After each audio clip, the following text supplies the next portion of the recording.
ये जो यात्रा कर रहे हैं बिहार में बदलाव लाने के लिए, क्या लगता है कि इसकी जो पार्टियां काम कर रही है वो किस तरह का बदलाव लाएगी? नहीं, देखिए, इस पदयात्रा में मैं हमेशा ये बात बताता हूँ कि समाज में सामाजिक राजनीतिक जीवन में ज़्यादातर समय आपका और हमारा इस बात पर जाता है कि बिहार में किस दल ने, किस नेता ने अच्छा किया, किसने खराब किया। जन सुराज अभियान में मैं बिल्कुल उलट बात बता रहा हूँ। मैं ये कह रहा हूँ कि जिसने भी बिहार में शासन किया, जिस नेता ने, जिस दल ने भी यहाँ शासन किया, उन्होंने जो काम किया या करने का दावा कर रहा है, सभी बात को सही मान लिया जाए। ये मान लीजिए कि कांग्रेस ने 40-45 साल बिहार में विकास किया, जो उनका दावा है।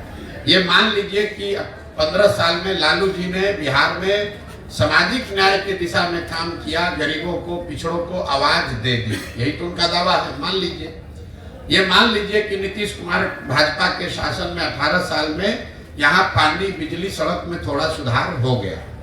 लेकिन अगर इन सारे बातों को, सारे दावों को सही मान भी लीजिए, तो भी इस बात से कोई इनकार नहीं कर सकता है कि बिहार आज भी देश का सबसे गरीब, सबसे पिछड़ा, सबसे ज्यादा अशिक्षित, सबसे ज्यादा भूखमरी वाला राज्य है। तो कोई तो ऐसी बात है जो आपको, हमको समझ में नहीं आ रही है। हम 1965 में भी 28वें नंबर पर थे, 1990 में भी 28वें पर थे और 2023 में भी 28वें नंबर पर ही है। जब देश आजाद हुआ तो बिहार देश के 5-6 सबसे अच्छे राज्यों में था। तमिलनाडु और बिहार बराबर के राज्य थे। आज बिहार 28वें नंबर पर है। तमिलनाडु बिहार से 6 गुना बड़ा राज्य बन गया। आज आपके बच्चे जाकर तमिलनाडु में नौकरी मजदूरी कर रहे हैं। कुछ तो ऐसी बात है, क्योंकि तमिलनाडु में भी वही देश का कानून, संविधान है जो बिहार में है। वहां पर भी ये नहीं कोई दावा कर सकता है कि तमिलनाडु में सब नेता हरिश्चंद्र है, वहां भ्रष्टाचार नहीं है। कोई ये दावा नहीं कर सकता है कि केरल में, महाराष्ट्र में, कर्नाटक में जाति नहीं है।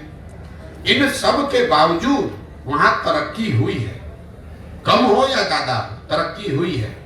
बिहार एक ऐसा राज्य है जो पीछे चलता जा रहा है। तो कहीं ना कहीं आपको, हमको बिहार के शहरी होने के नाते ये सोचने और समझने की जरूरत है कि ऐसी क्या बात है जो कि बिहार में हम लोग आगे जाने के बजाय पीछे जा रहे हैं।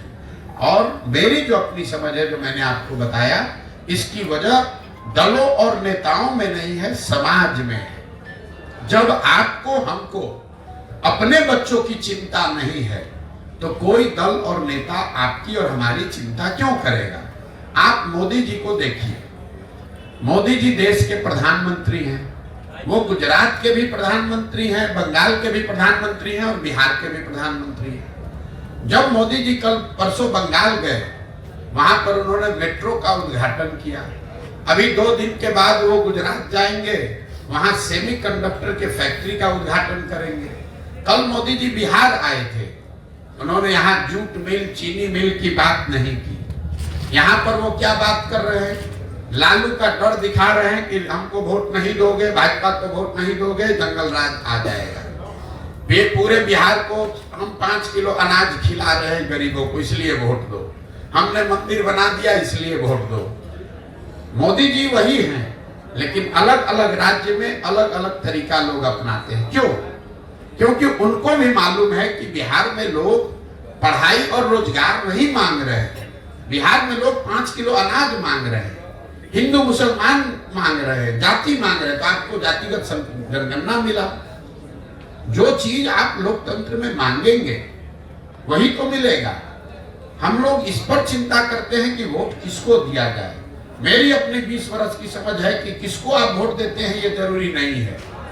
ज्यादा महत्वपूर्ण है कि आप वोट किस बात के लिए देते हैं। नमस्ते हमारे प्रिय दर्शकों, आप सबका हमारे चैनल में बहुत बहुत स्वागत है। आप लोग ऐसा ही हमारे साथ प्यार बनाए रखें और चैनल को ज़्यादा से ज़्यादा शेयर करें, लाइक करें, सपोर्ट करें, जिससे मुझे मोटिवेशन मिले और आप लोगों के लिए ऐसा ही रेगुलर वीडियो डेली आते रहेगा। इसलिए आप हमारे चैनल को सब्सक्राइब करें। जय हिंद।